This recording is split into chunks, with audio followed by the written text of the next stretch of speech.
Hello, this is the Mushroom Wizard, and I'm returning once again with another presentation regarding the mushrooms found in Saskatchewan and the ways in which we can go about identifying those mushrooms and picking them.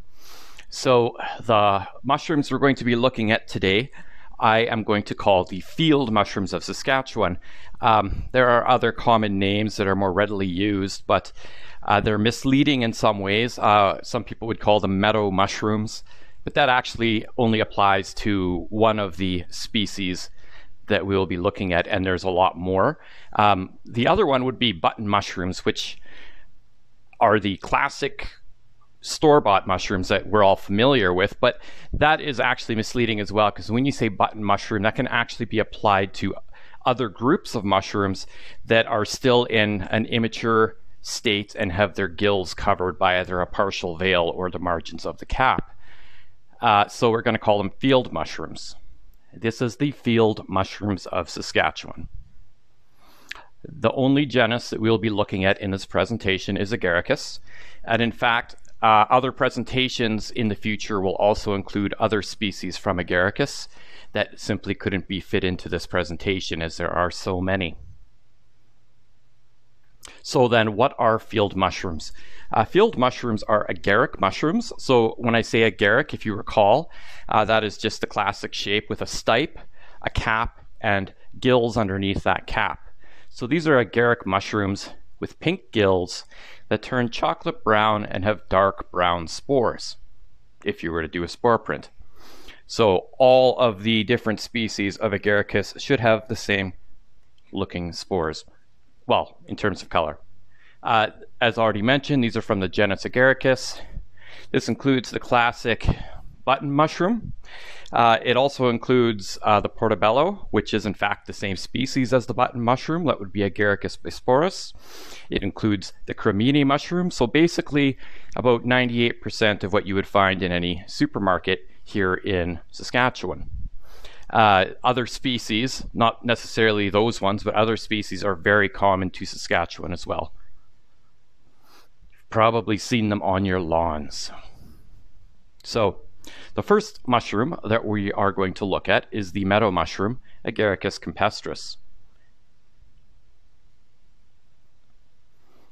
Now this cap is white to off-white.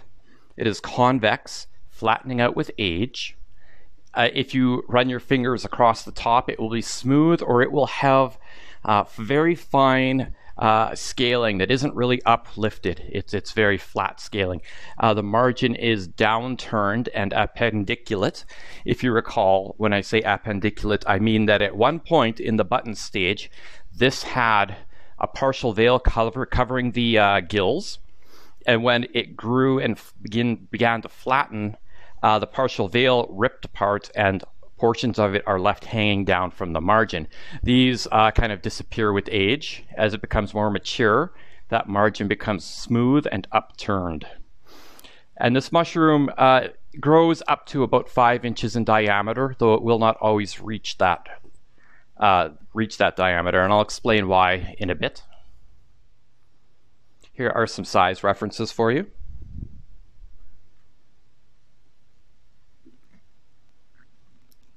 In that photo there, you can see some of those appendiculate fragments that I'm talking about. This is still a fairly young mushroom. You can see it's got pink gills still. So, oh, it's my birthday. Wow. How do I get rid of that? Anyways, this is the gills are pink, becoming chocolate brown with age. They are free from the stipe. So it's hard to see in here, but if you were to look up close, those gills, they turn downwards, but they actually don't touch the stipe. They stop a few millimeters or even up to a centimeter before hitting the stipe. They're crowded together. There are short gills present. The whole gill structure here is covered with a fairly thick and membranous partial veil when young. And you see that same membranous partial veil when you buy button mushrooms from the store, if you were to flip it upside down and look. And then, of course, this has that chocolate brown spore print that we've already talked about. The stipe is white to off-white. It is cylindrical to fusiform. So if you recall, cylindrical means that we have the same width throughout, and fusiform is where we actually have it a bit wider in the center and then tapering to some extent on either end. The stipe itself is solid. It isn't hollow or anything like that. It is up to 5 inches high and 1 inch thick, but again, often smaller. The annulus, which is the ring for common names, is either pendant or flaring, depending upon how much tissue is left over after the partial veil rips. So if there's a lot, there'll be some weight to it and it'll hang down and be pendant. If not, you'll have what you see here. It'll be flaring and kind of just outwards. It is also fairly fragile, so it often breaks away, or it will actually fall down to the base of the stipe there, or be absent altogether. So here I'm going to explain to you the reason for all the variability. Agaricus campestrus is a European species whose name is still used to describe numerous macroscopically identical and often unnamed species. Often they just have a species number, or they're just not yet described by science, but they all have the same attributes with some very small variation, often in terms of like the size, which is why it'll often be smaller, right? Or larger. But other than that, it will taste the same very much, and it will look the same. These are all saprobic. They are terrestrial. They are found in meadows, lawns, and in other grassy areas. I find them very often in the grassy margins of woodlands, and I find them on lawns. And when you find them on a lawn, often there'll be quite a number on that lawn. They'll all come up together, or they'll maybe form a ring or an arc. And they are terrestrial. Of course, they're growing from the ground, feeding often on decaying grass or other decaying parts in the soil. And these are found summer through the fall. In terms of edibility, they are choice, similar to a button mushroom, but better. I don't know why it's better. It just tastes better to me. Maybe because I put in the effort to find it. Maybe because it's a whole lot bigger. I just prefer them. They are good in just about any dish, just the same as a button mushroom would be. These are for intermediate mushroom pickers because there are lookalikes. And one of those lookalikes we will look at right now. That is the yellow stainer, Agaricus xanthodermis, which is featured on the right-hand side there. And then, of course, our meadow mushroom on the left. You can see why they call it a yellow stainer. If you were to cut that mushroom in half, you would see bright highlighter yellow staining happening almost immediately at the base of the stipe, and then just kind of bruising the cap there, you'll see that yellow happening as well, as you can see it happening here. It's got this almost urine yellow. It also smells like pen ink, or I like to refer to it as almost like a chemical bath that you would develop your photos in back in the day. It's just really gross, whereas Agaricus campestrus smells nice and mushroomy. And we'll be seeing that look-alike over and over here. So the next mushroom I'm going to look at with you is the pavement mushroom, Agaricus bitorquis. This is one that absolutely destroys your lawn if it happens to grow there. So these are white to off-white, broadly convex, flattening with age. They are round or have an eccentric profile if you're looking straight down on it. This one here you can see is somewhat eccentric, right? Especially down in the bottom right-hand portion there where it's dipping in instead of just having a round perimeter. It has an uneven surface, or a rough surface with heavy scaling, and it's often cracking with age and becoming areolate. So the margin itself is downturned and appendiculate, if you remember, with those veil fragments hanging down, and then becoming smooth and upturned later on. This is often caked with dirt. Often you'll have a little hunk of your lawn sitting on top of it, and these grow up to a whopping 8 inches in diameter.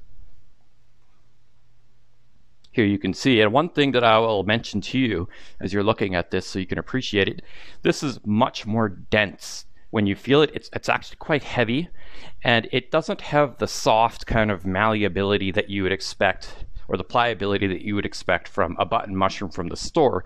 This is more dense. It almost feels like really heavy cardboard. If you had a smaller one and you're trying to break it in half, it would actually give you some resistance. And here, we'll look quickly at these gills. Once again, pink becoming chocolate brown with age, free from the stipe. You can see that more clearly here, that there's no connection between the stipe and the gills. They're very crowded. There are short gills, but not a whole lot of them. Covered with that same membranous thick partial veil when young, same spore print. Not much to look at there.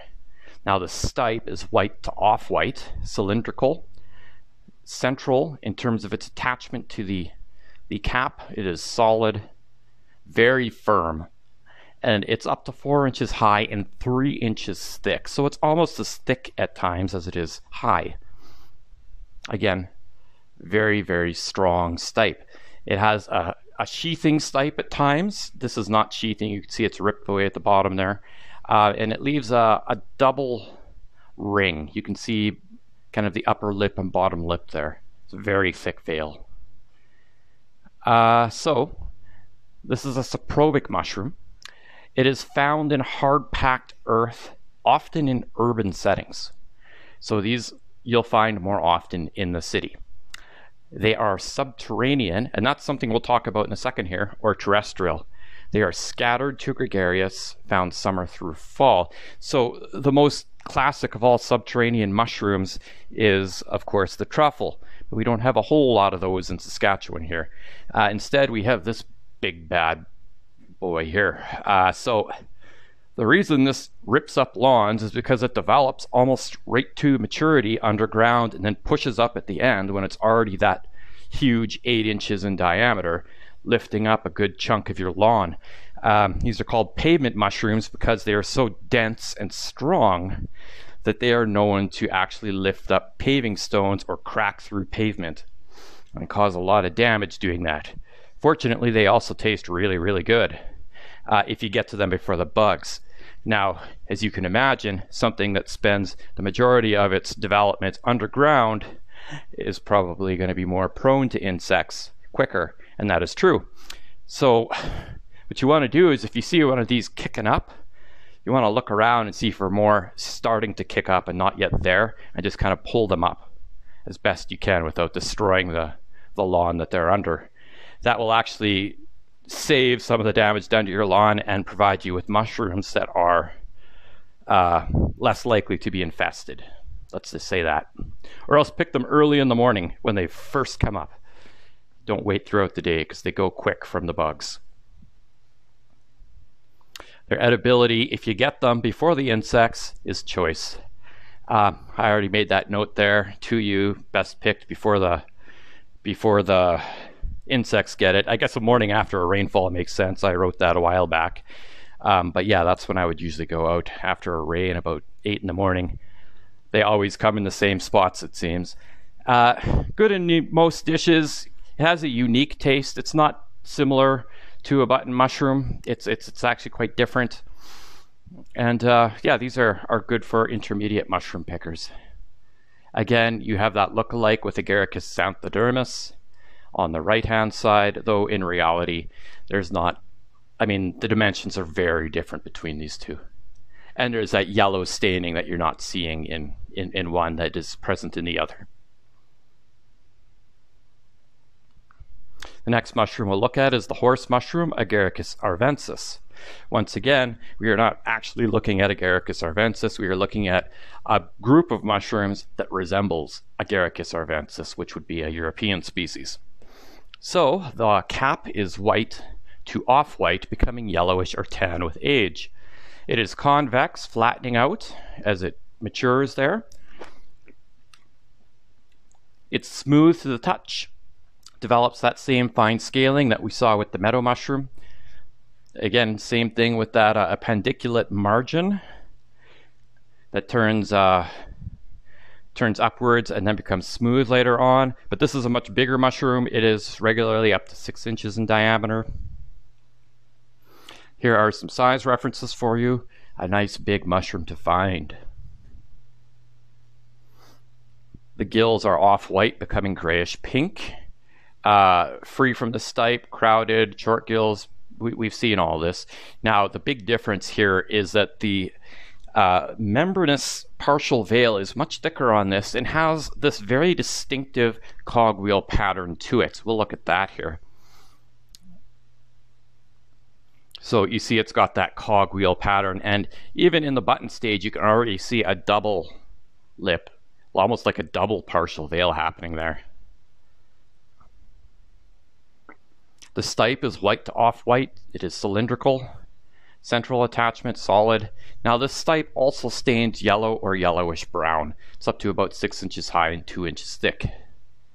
And that annulus is flaring or pendant. You can see how the annulus after the partial veil leaves is very distinctive there. It's very thick, and it often retains that sort of cogwheel pattern that it had from the veil. These are saprobic, terrestrial, and they are found often in pastures and meadows and grassy areas. Solitary, scattered. Sometimes if there's a lot of horse dung around that's fertilizing that ground, it will be very, very numerous. It does not, however, grow directly on dung. It will just grow on very well fertilized soil. And these are found summer through fall. These are choice mushrooms. It's like you bought a button mushroom that's, you know, twice the width of your hand. They smell like almonds. So that's a big difference as well that we'll look at in a second between the obvious look-alike. And then these are for intermediate mushroom pickers. And if you look down on the left, bottom left, you can really see that cogwheel pattern very distinctive there. Agaricus arvensis on the left, Agaricus xanthodermis on the right. Both of these will stain yellow at the stipe base, but you can see that yellow staining also on the margin. And Agaricus xanthodermis, the yellow stainer, smells horrible. Not horrible, but it smells like a bad day at the office.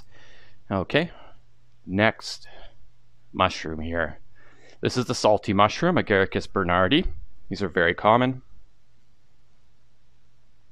The cap is white to off-white, sometimes becoming brown with age, broadly convex, flattening out with age, or sometimes taking on an eccentric shape if you're looking straight down upon it.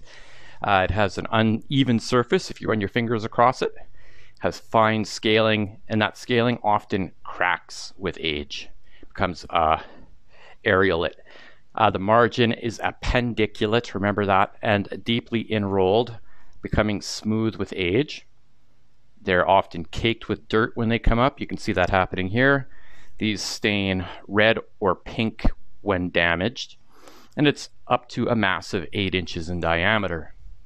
An excellent mushroom to find. Someone, for the size reference, decided to make a Pac-Man reference here, but it is a fairly big mushroom. See a nickel and a penny.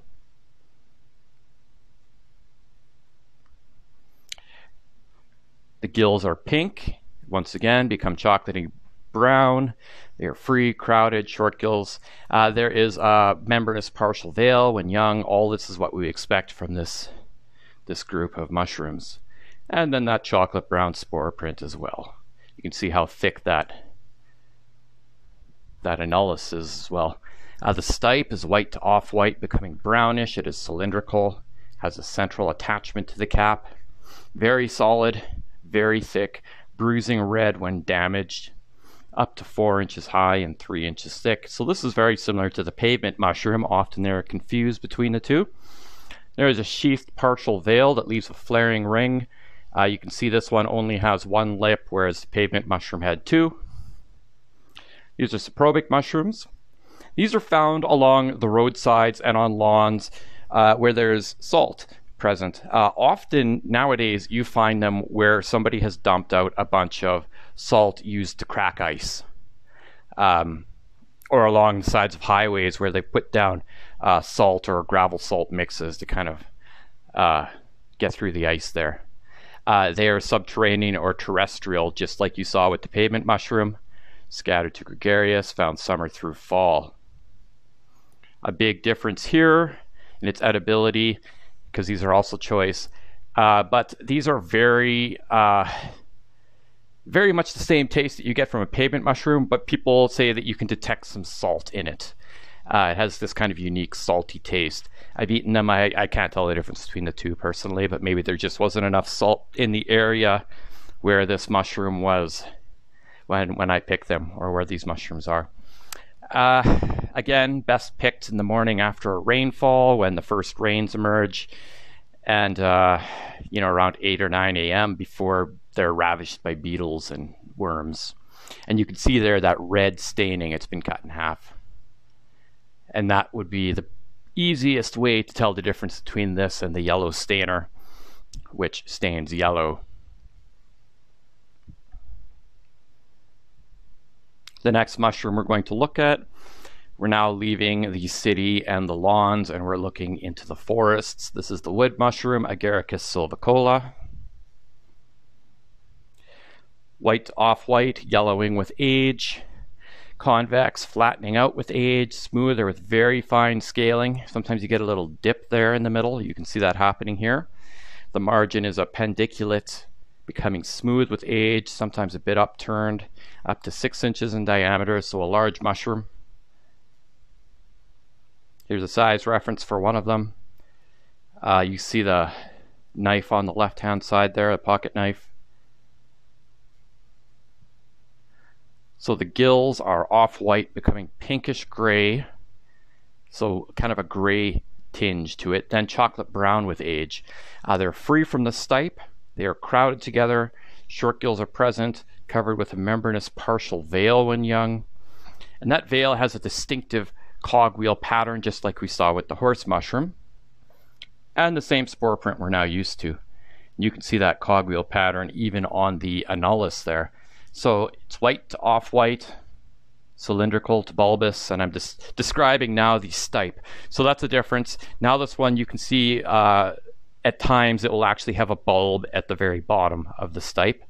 It is centrally attached to the cap, very solid, staining yellow or yellowish brown. So that could pose some difficulty in terms of distinguishing this from the yellow stainer. And then it's up to about 6 inches high and 1 inch thick. The annulus is flaring or pendant, very thick, often retaining the cogwheel pattern from the veil. You can see in the background some there that are completely upturned. So this is a saprobic mushroom, once again, terrestrial, found in mixed forests, especially around aspen.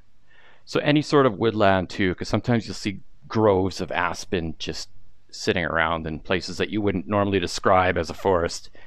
They're solitary to scattered. They are found summer through fall. So when I do find these, I usually only ever find 1 or 2 at a time.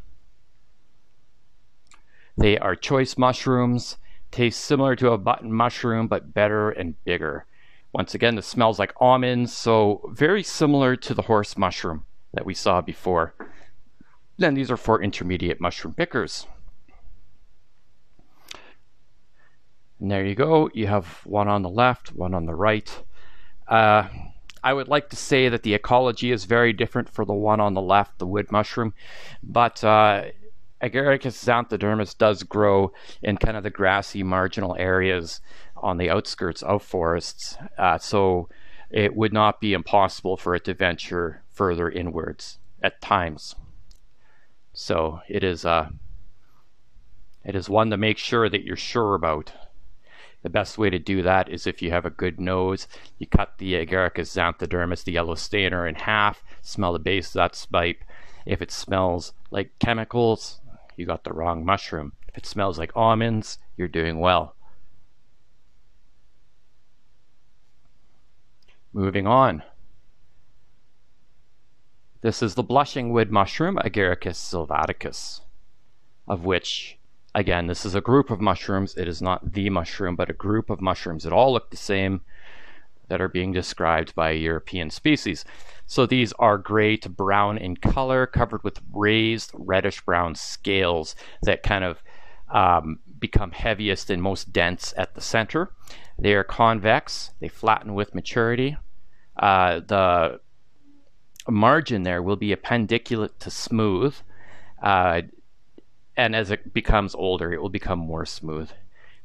So if you damage this, it will stain crimson red and then brown when damaged. That's up to about 7 inches in diameter. So it's actually fairly easy to identify in terms of the other ones. And you can see that in the size reference here, it's not the biggest mushroom, but you can see some of that staining occurring on the right-hand side. It's almost like it's bleeding. The gills are pink, turning brown with age. They are free from the stipe, crowded together. There are short gills present between them. They stain a crimson red when damaged, and they are covered with a partial veil when young, and they have that same Agaricus chocolate brown spore print. The stipe is off-white in color, staining crimson red, then brown with damage.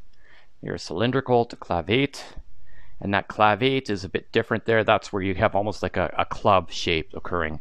And then there's a central attachment to the cap, and it's up to about 5 inches high and 1 inch thick. The annulus is double-lipped. You can see that clearly here. There's 2 edges to it, and it's flaring outwards. In terms of ecology, once again, Agaricus silvaticus does not occur here, but several other species do that are just not named as of yet. They may have numbers, so they may be known, but just not named. So we're just going to use the same one. That's what they do. These are saprobic, they're terrestrial, they appear in various woodland environments, perfect for Saskatchewan. They are solitary to scattered, found summer through fall.